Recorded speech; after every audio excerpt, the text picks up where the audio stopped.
Hello there. So I just finished reading the book Armageddon and Awaken Online Armageddon. And I gotta say, I enjoy it, but at the same time, it's absolutely aggravating. Okay, in Helion, it made sense that we started out with Jason in prison. As aggravating as it was, it had a good payoff. This one is like trying to do the same trope where everyone is acting childish. And one thing I can't stand is how Jason has to go through the same story beats over and over and over again. He needs to learn to trust his friend. He needs to learn to trust his friends. He needs to learn to trust his friends in order to progress. He needs to learn to trust his friends in order to progress. He needs to learn to trust his friends in order to progress. It's getting aggravating that it's the same thing done over and over and over again. At what point is he going to be done needing to learn to trust his friends? And he's just going to trust his friends. So it's like one of those things like that everyone starts acting childish. Like there's this one part where everyone is meeting to create like a sigil to find the location of where everything's happening. And everyone is acting so childish. These adult people.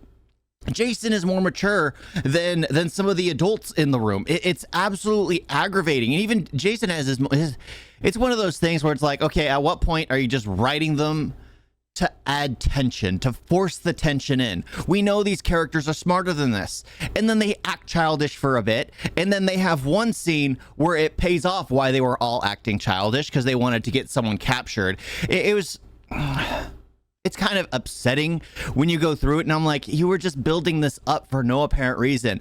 Jason and Vin have, sure, they're not friends, but they have like an understanding with one another. They could talk it out. They could figure it IRL. There are a ton of ways this could have gone down, which would just stop all the pomp and circumstance. It's just everything is fluff.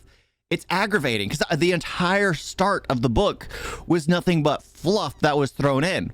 The gate piece being stolen, the avatars of air, which aren't the avatars of air, Smiles, the happy, the whatever, death and taxes, they end up joining. It's just like all this stuff is so convoluted. It just didn't really serve a purpose, except to tell Jason that, oh, you've already gotten rid of your anger side. Is now for fun. You're doing this because you want to push yourself. It's like, okay. That's what everyone plays games in order to create their character. It's like one of those things, just like, I don't care.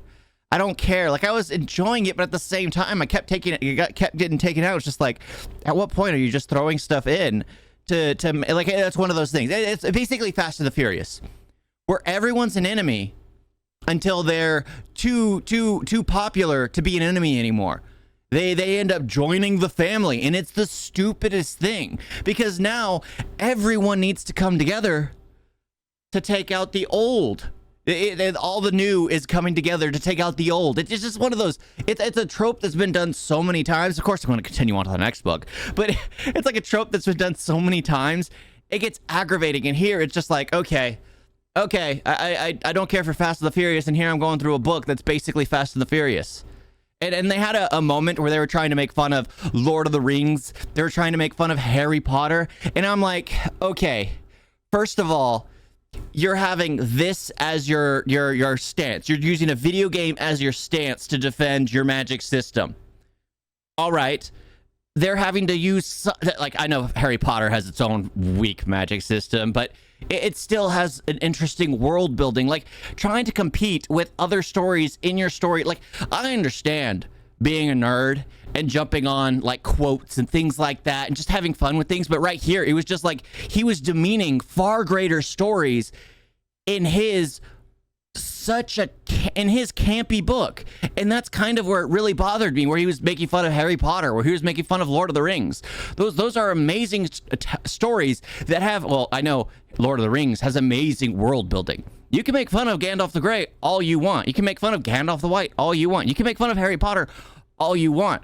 But at the same time, you can't make fun of those books in your book and expect people who are fans of them to be happy about it. I was happy when they mentioned it, and I was just thinking, I was just like, okay, so here he's using video game magic, which means you could get away with anything. And he had people who created a world, who tried to introduce a magic system that was different into a world that's it's apples and oranges and potatoes, I guess, too, because Harry Potter would be different magic. It's like he's trying to compare his magic system to those there. I was like, well, look at the story. I mean, I've been enjoying it, but it's like, yeah. It gets way too convoluted. The bad guy has been the bad lady who hated the video game world, but joins the video game world, becoming a hypocrite in order to take down the video game world, whatever that means. And then the video game world transforms so that way the new people, the young, have to take out the old because the old have been resurrected. Yeah, and I also don't like how small the world is. It's like everything is done in this small continent. It was like the world is massive. If this is an MMO and you're having to have servers that are around the world, then why is it only happening here? What happened to everyone? Because there's no fast travel system. Everyone has to walk or ride. There is no fast travel. So there are people on the other side of the world, other side of the video game world, that can't attend this. It's just, there are little things, and that's what I mean. You can't compare yourself to a much greater story and expect people to not poke holes in your own. I hate it when they try to do this, because that's the thing. It's like I said, Fast and the Furious. Everything gets more over and over and over the top. Let's up the stakes. It's the end of the world. That's the stakes now. Well, what's going to be the next book? The End of the World Part 2. Again, I'm still gonna read it. I started. I got to continue.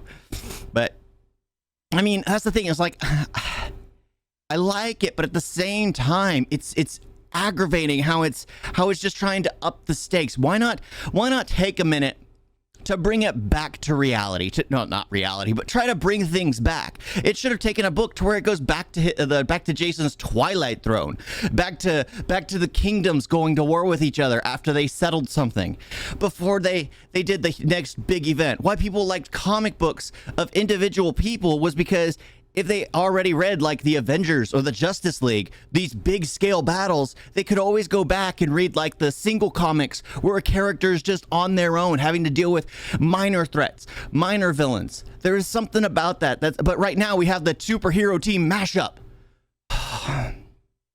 Yeah.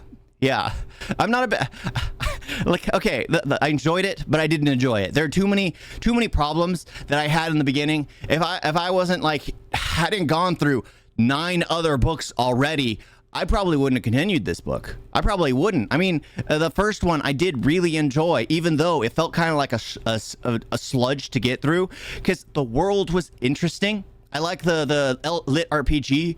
I really like that style.